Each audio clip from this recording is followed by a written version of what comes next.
오늘 마가복음 3장 7절에서 12절 말씀을 가지고 누가 제자가 될 수 있나 라는 제목으로 함께 은혜를 나누고자 합니다.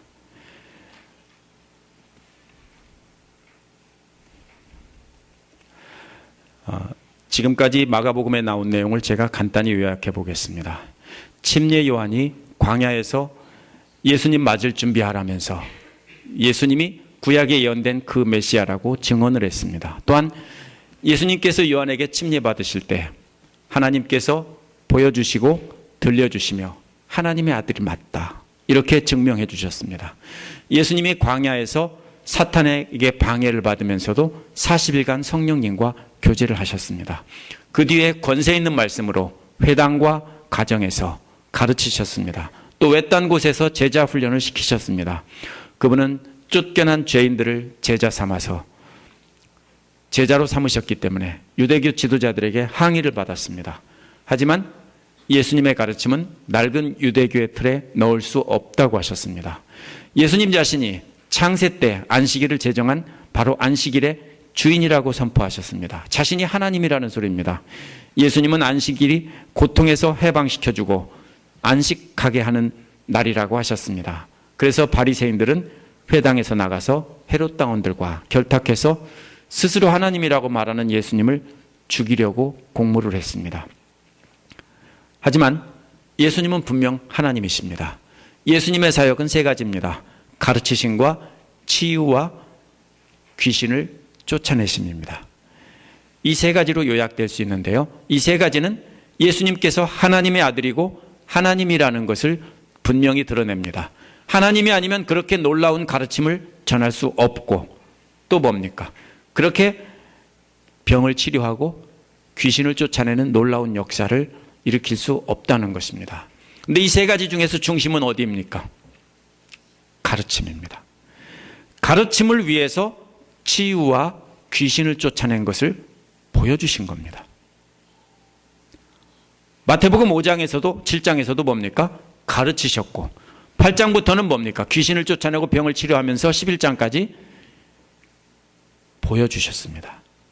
예수님께서 가르치시고 그 다음에 보여주신 것이 바로 말씀 선포와 치유와 귀신을 쫓아냄입니다. 여기서 보면은 이 세 가지 중에서 예수님은 무리들을 가르치셨지만 그 무리를 가르치신 목적은 그들 중에 제자를 부르시기 위함입니다. 이거 아세요? 항상 무리에게 가르쳐 놓고 그 다음에 제자를 부르셨습니다. 갈릴리 해변에서 수많은 사람들에게 가르쳐 놓고 그 다음에 지나가시다가 제자를 부르셨습니다. 오늘 말씀에서도 예수님의 가르치는 전략이 나타나 있습니다. 예수님은 많은 반대에 부딪히셨지만 그 가운데서도 무리들을 지혜롭게 가르치신 것입니다. 그 가르침의 목적은 제자 삼기 위함입니다. 오늘 우리도 이 말씀을 통해서 어떻게 해야 예수님의 뒤를 따라가는 제자가 될지 생각해 보겠습니다. 첫 번째 예수님의 모습은 피하시는 예수님입니다. 7절은 예수께서 제자들과 함께 바닷가로 물러가시니 라고 시작을 합니다. 이 물러갔다라는 말은 외딴 곳으로 이동했다라는 뜻입니다. 비슷한 얘기가 앞에서 계속 나왔죠. 그 이유는 바리새인들과 충돌을 피하기 위해서입니다. 예수께서 회당에서 안식일에 대해서 가르치셨으므로 바리새인들과 정면 충돌했습니다. 그래서 예수님을 죽이려는 바리새파 사람들과 충돌을 피하기 위해 바닷가로 외딴 곳으로 나가신 것입니다. 앞에서는 기도하거나 제자들을 가르치려고 외딴 곳에 나가셨습니다. 그런데 여기서는 충돌을 피하기 위해서 나가셨습니다. 하지만 충돌을 피하려는 근본적인 목적은 자신이 살기 위해서가 아닙니다. 이는 제자들을 가르칠 시간을 확보하기 위해서 피한 겁니다. 우리도 역시 이단들이나 불신자들과 신앙에 대해서 논쟁할 필요 없습니다. 쓸모없는 짓입니다. 예수님처럼 충돌은 피하고 대신에 조용히 소리 없이 가르칠 기회를 확보해야 되는 겁니다. 그것이 지혜로운 것입니다. 두 번째로 몰려드는 군중들이 나옵니다. 예수님은 사람들을 피해 조용히 바닷가로 가셨지만 이번에는 또 다른 사람들이 예수님께 몰려와 가르치는 것을 방해했습니다. 여기서 많은 무리는 두 종류로 나누어 설명하고 있는데요. 첫 번째 군중은, 많은 군중은 갈릴리에서 따라온 사람들입니다. 여기서 따라오다라는 말은 마가복음에서 주로 제자로 불러올 때 나를 따라오너라, 아니면 누가 따라갔다 할 때 제자로 따라갔다, 이럴 때 주로 쓰는 말입니다. 따라서 이 갈릴리 사람들은요, 제자가 되고 싶어서 예수님을 따라다닌 사람들입니다. 갈릴리 사람들이 어떤 사람들입니까? 예수님의 가르침을 직접 들은 사람들입니다. 또 질병을 치유하시고 귀신을 쫓아내는 것을 직접 경험했거나 본 사람들입니다. 이들은 놀라운 가르침과 기적을 목격하고 예수님의 제자가 되겠다라고 따라온 사람들입니다. 여기서 NIV와 NJV, 뉴 제루살렘 바이블입니다. 그리고 한글 표준 세번역, 제가 다른 것을 다 찾아보지는 않았습니다. 이 세 가지는 갈릴리에서 많은 사람이 따라왔다 뒤에 마침표를 콱 찍어놨습니다. 다른 데는 안 찍어놨습니다. 무슨 뜻입니까? 뒤에 나온 무리와 갈릴리에서 온 무리들이 분명히 다르다는 것을 표시한 것입니다. 저도 그게 맞다고 봅니다. 갈릴리에서 온 사람, 그 다음에 나머지 사람. 또 두 번째 많은 군중들은 유대와 예루살렘과 이두메와 요단강 건너편과 두로와 시돈 근처에서 왔다고 했습니다. 그런데 이들은 예수님께로 몰려왔다라고 했는데 따라왔다하고는 다른 말이에요. 이들은 제자가 되고 싶어서 예수님을 따라온 것이 아니기 때문에 갈릴리 사람들은 따라왔다고 했고 이들은 몰려왔다라고 했습니다. 다른 말입니다. 이 사람들은 왜 왔습니까? 직접 목격하지 않았어요. 사람들에게 소문을 듣고서 소문이 사실인가, 아니면 소문이 사실이라면 나도 좀 치료받고 싶다, 이렇게 해서 몰려온 사람들입니다. 이 중에는 치료받으려는 사람들도 있었을 것이고 호기심에 구경거리를 위해서 몰려온 사람들도 있었을 것입니다. 그 코덱스 사이나이티커스라는 4세기 중요한 사본에는 단어에서 순서를 바꿔서 유대에서라는 말을 갈릴리라는 말과 붙여놨습니다. 그리고 그 뒤에 따라왔다는 말을 써놨습니다. 무슨 뜻이냐면요, 갈릴리뿐 아니라 유대 사람들도 제자가 되기 위해서 따라왔다, 이렇게 쓴 거예요.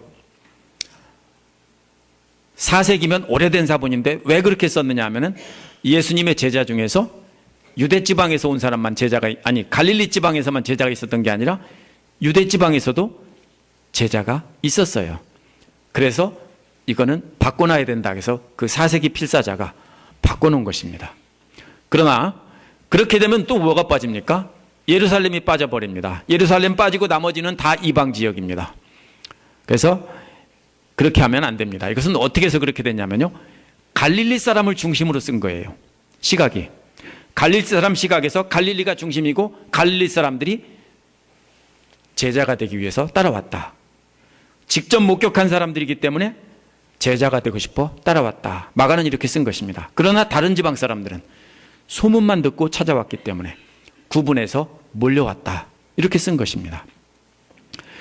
이두메는 어디입니까? 유대의 남쪽 지방입니다.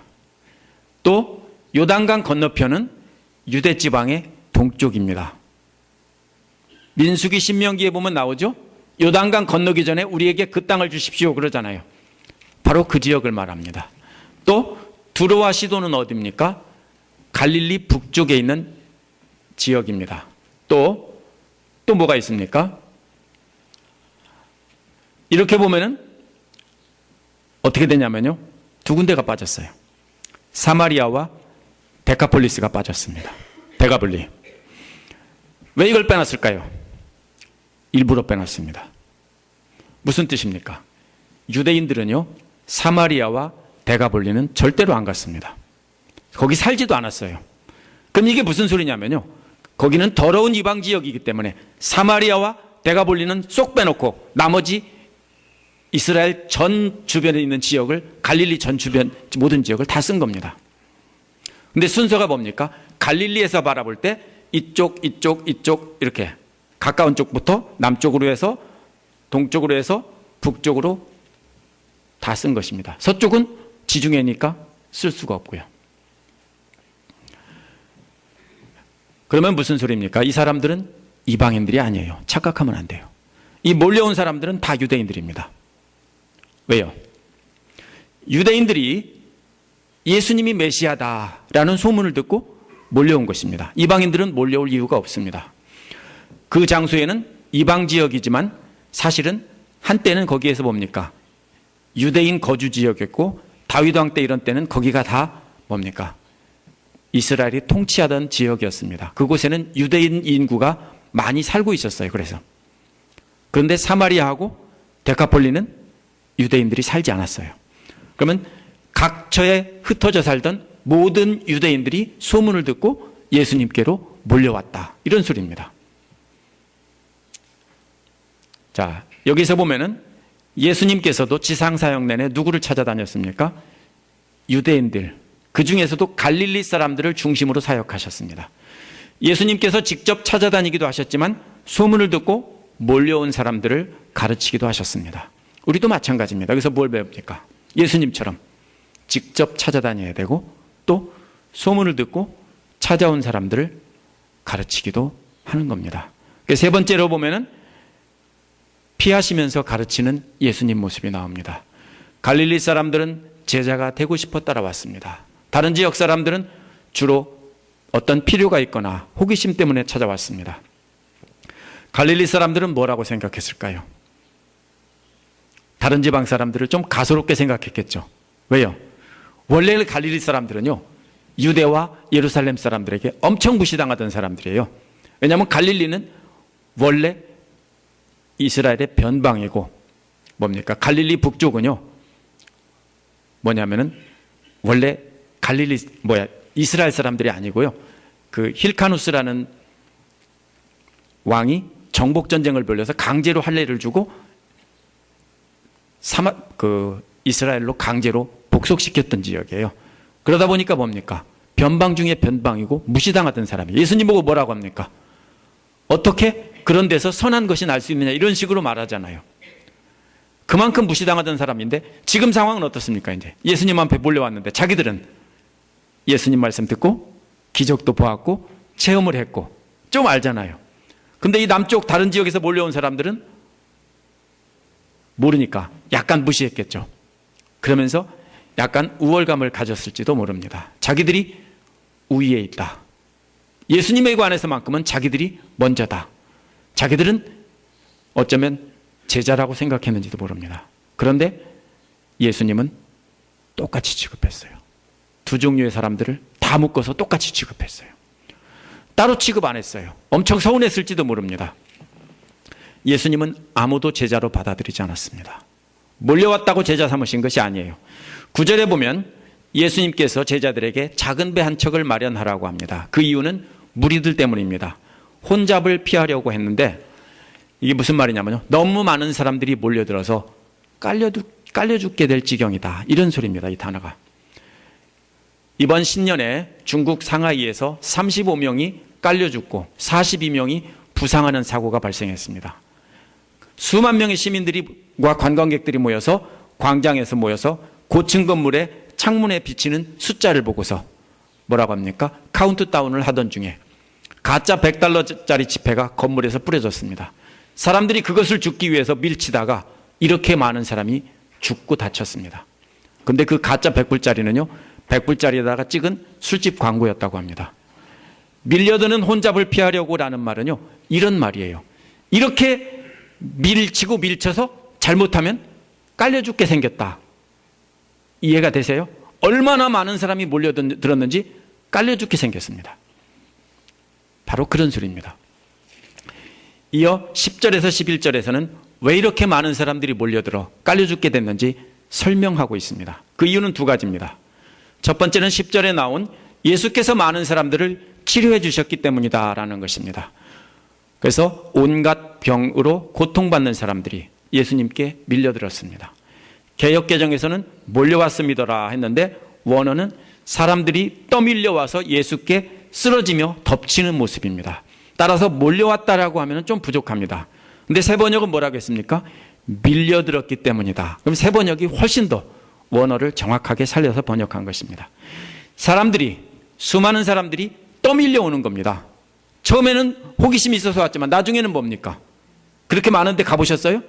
가고 싶어서 가는 게 아니라 뒤에서 미루니까 할 수 없이 가는 겁니다. 지금 그런 상황입니다. 떠밀려 와서 예수님께 넘어지는 것은 뭐 하려고 하는 겁니까?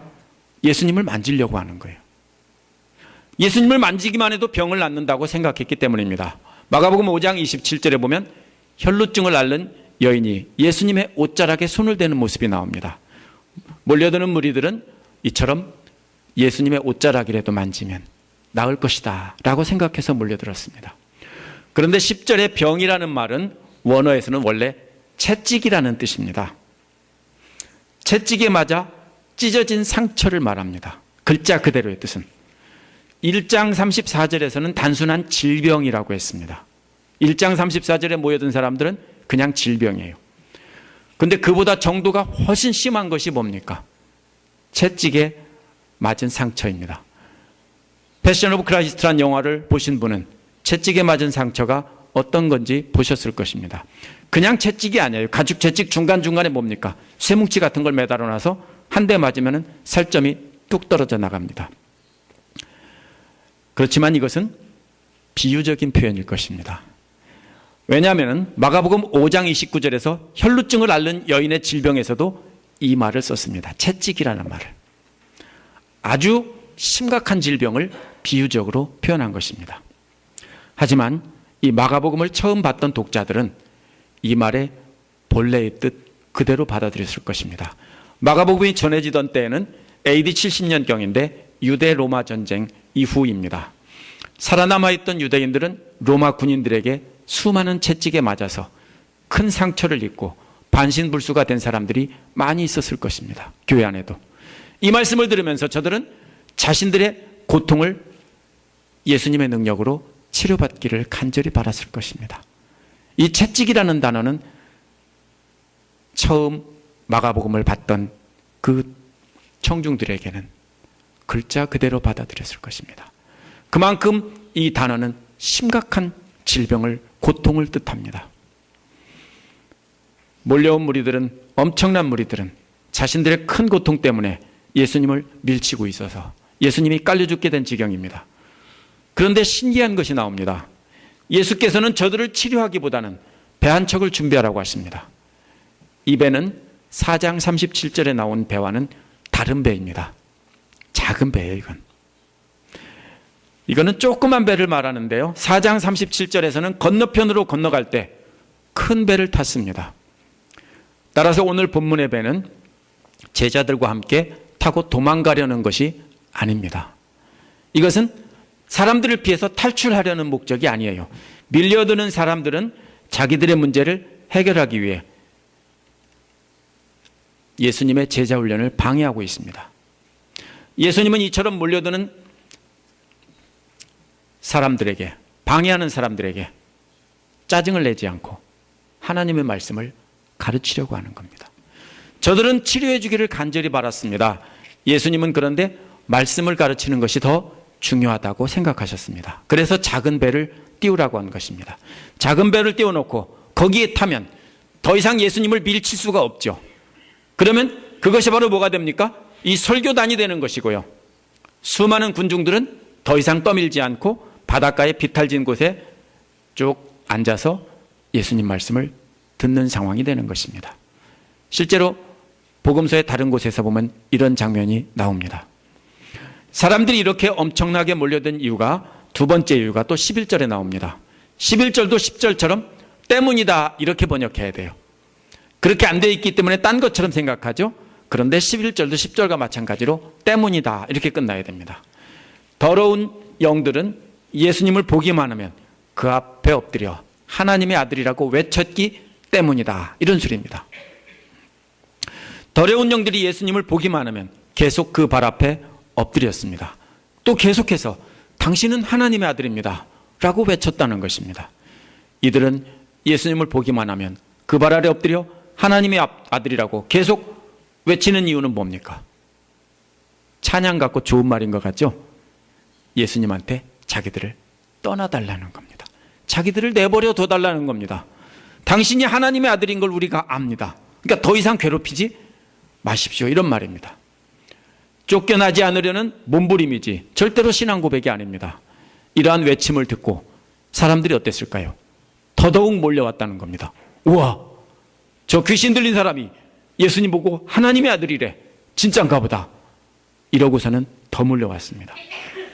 10절에서 사람들이 떠밀려와서 예수님을 밀치며 예수님 앞에 쓰러졌습니다. 그런데 더러운 영들은 의도적으로 예수님 발 앞에 쓰러져서 하나님의 아들이라고 말하고 있습니다. 군중들과 귀신들은 똑같이 쓰러지는 모습인데 뒷부분은 똑같은데요. 앞부분만 달라요. 앞부분만 다릅니다. 어떻게 다릅니까? 군중들은 떠밀려와서 예수님 앞에 쓰러지면서 예수님의 사역을 방해하고 있는 것이고, 더러운 영들은 의도적으로 예수님 발 앞에 엎드려 방해하고 있습니다. 둘 다 뭐하고 있습니까? 예수님의 제자 훈련 사역을 방해하고 있었다는 것입니다. 몰려드는 무리들이나 엎드려 하나님의 아들이라고 그럴듯한 신앙 고백을 하는 더러운 영들이나 다 예수님의 사역을 방해하는 것은 마찬가지입니다. 그런데 예수님의 반응은 전혀 다릅니다. 예수님을 직접 경험하고 제자가 되고 싶어하는 사람들이나 소문 듣고 자신들의 필요에 따라 몰려온 사람이나 예수님은 다 똑같이 취급했습니다. 똑같이 예수님의 사역을 방해했는데 예수님은 그들을 그냥 버려두지 않으셨습니다. 저들의 목적은 뭡니까? 예수님을 만지는 겁니다. 그렇다면 뭐라고 해야 됩니까? 내가 지나갈 테니까 나를 만지고 치료받아라 하고, 저 같으면 사람들 사이로 쭉 지나가면 길을 비키도록 하겠습니다. 그래야 맞죠? 치료해달라고 물렸으니까 그 사이를 뚫고 지나가면서 나를 만져라, 내가 지나갈 테니까. 그래야 맞아요. 아니면 다 손을 내밀어서 다 치료받으라고 해야 맞아요. 근데요, 예수님은 저들의 뜻대로 자신을 만지도록 두지 않으셨어요.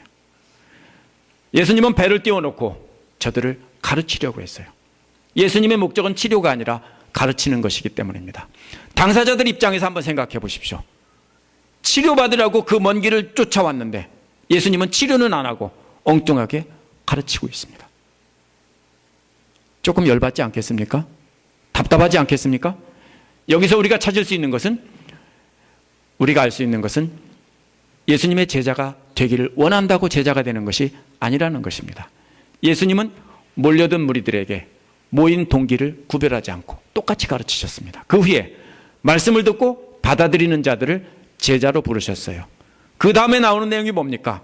산에 올라가서 제자들을 부르시니 사람들이 나왔다, 이런 말이 나옵니다. 지금은 제자로 부르시기 위해서 가르치시는 모습입니다. 똑같이 방해했지만 하나님의 아들이라는 바른 신앙 고백을 한 더러운 영들은 심하게 꾸짖었습니다. 엄하게 꾸짖으셨다는 말은 많이 꾸짖었다는 말입니다. 계속 그렇게 많이 꾸짖고 계셨다는 것입니다. 꾸짖은 내용이 뭡니까? 드러내지 마라. 귀신들이 외치는 소리를 듣고 사람들이 더 몰려오기 때문입니다. 그로 인해서 반대자들을 더 자극해서 예정보다 빨리 십자가에 달려 죽게 되기 때문입니다. 그래서 예수님은 저들에게 드러내지 말라고 심하게 꾸지라 마신 것입니다. 계속해서 드러내면 제자를 훈련시켜서 이 세상을 떠나기 위한 그 계획이 잘못되기 때문입니다. 이게 오늘 말씀이에요. 오늘 말씀을 정리해 보겠습니다. 오늘 본문에 나온 예수님께 몰려든 무리들은 심각한 고통을 해결받고자 주님 앞에 나왔습니다. 그런데 이런 애타는 고통을, 요청을 모른 척하고 저들에게 하나님 말씀을 가르치셨습니다.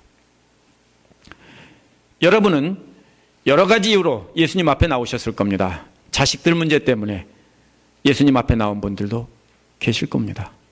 또 자신이나 가족들의 건강 문제로 나와서 기도하시는 분들도 계실 겁니다. 또 뭡니까? 너무 힘들고 답답하기 때문에 지푸라기라도 잡는 심정으로 나온 분들도 계실 겁니다. 때로는 한국 사람들이 보고 싶고 한국 음식이 먹고 싶어, 또 호기심에 나오신 분들도 계실 겁니다. 어려운 문제를 놓고 간절히 기도하는데 예수님은 응답은 안 해주시고 계셔서 답답하지 않으십니까? 예수님을 만지고 싶어 쫓아다녔던 사람들도 똑같은 상태에 있었습니다. 나를 치료해 주세요 하고 간절히 쫓아다니는데 예수님은 그들에게 가르치고 계십니다. 왜 그랬을까요? 예수님은 일시적인 치료보다 근본적인 치료를 해주려는 것이기 때문입니다. 여러분의 문제를 들어주고 질병을 치료해주고 죽을 사람을 살려주면 일시적인 문제는 해결이 되지만 근본적인 문제는 해결이 되지 않습니다. 자신의 필요 때문에 예수님을 쫓아다닌다고 다 제자가 되는 것이 아닙니다. 이렇게 서로다운 문제로 예수님 앞에 나왔지만 예수님은 그 문제를 해결해 주시지 않고 하나님의 말씀을 들려주시기를 원하십니다. 배고픈 사람에게 빵을 주면 일시적인 문제는 해결이 되지만 근본적인 문제는 하나님 말씀을 배우고 그 말씀으로 변화됨으로 해결되기 때문입니다. 그러나 예수님이 누군지 바로 알고 고백한다고 해서 구원받는 것은 아닙니다. 입으로 떠드는 거룩한 신앙 고백은 더러운 영들도 합니다. 예수님 말씀을 머리로만 배우고 입으로만 말하면 정확히 뭡니까? 더러운 영에 사로잡힌 자입니다. 똑같은 사람입니다. 그런 사람에게 예수님이 뭐라고 했어요? 나를 드러내지 말아라 하고 심하게 책망을 했다고 했습니다. 여러분이 만약에 입으로만 예수님은 살아계신 하나님 아들입니다 떠들면서 전혀 순종하지 않으면 뭡니까? 성령에 사로잡힌 사람이 아니라 어쩌면 더러운 영에 사로잡힌 사람인지도 모릅니다.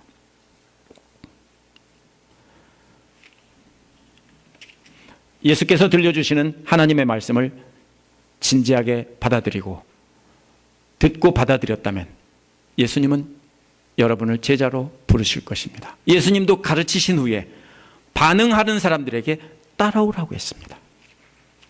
그 부르심에 응답해서 예수님의 뒤를 따라가는 자들이 바로 제자가 되는 것입니다.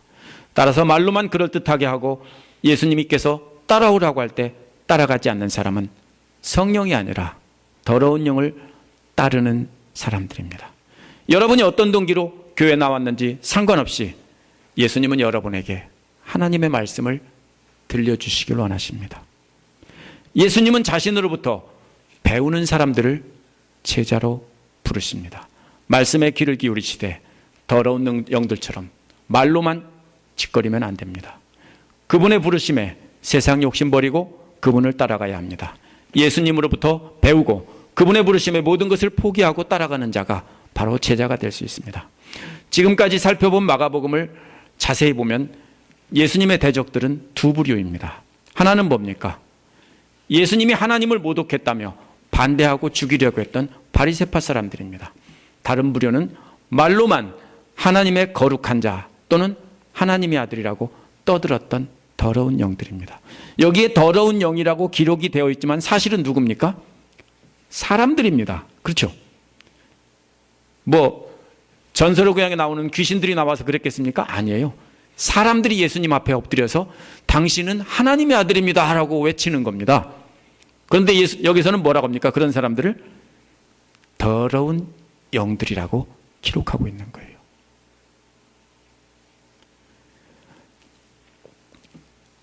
하나는 어떻게 보면은 하나는 직접적인 반대자입니다. 죽이려고 하는 사람들이에요. 이건 그래도 별로 무섭지 않아요. 근데 다른 하나는 입으로는 하나님의 거룩한 자, 하나님의 아들 이렇게 떠들어대는 사람들입니다. 이 두 부류가 똑같이 다 사탄의 지배를 받는 사람들입니다. 바리새파 사람들처럼 자신의 경건으로 남을 심판한다면 제자가 될 수 없습니다. 자신의 욕심 따라 살면서 입으로만 거룩한 신앙 고백 외친다면 역시 더러운 영의 지배를 받는 사람들입니다. 이런 사람도 제자가 될 수 없습니다. 예수님의 제자가 되려면 어떤 동기로 예수님 앞에 나왔든 예수님의 말씀에 귀를 기울여야 합니다. 그 말씀을 마음에 새기고 그분을 따라가길 원하면 그분을 예외 없이 여러분을 제자로 부르십니다. 그 부르심에 응답하는 자는 먼저 자기 욕심 버리고 그리고 하나님이 원하시는 삶을 살아야 합니다. 여러분이 금년 안에 버려야 할 것이 무엇인지 이 시간 생각해 보시기 바랍니다. 그분의 제자로 그분을 따라가는 길은 세상 사람들 보기에는 실패자같이 어리석은 길입니다. 하지만 하나님 앞에서는 지혜로운 길입니다. 금년 안에 하나님 말씀 잘 듣고 배워서 자기 욕심 버리고 그분의 부르심에 따라 나서는 진정한 제자가 되시기를 간절히 축원합니다. 기도하겠습니다.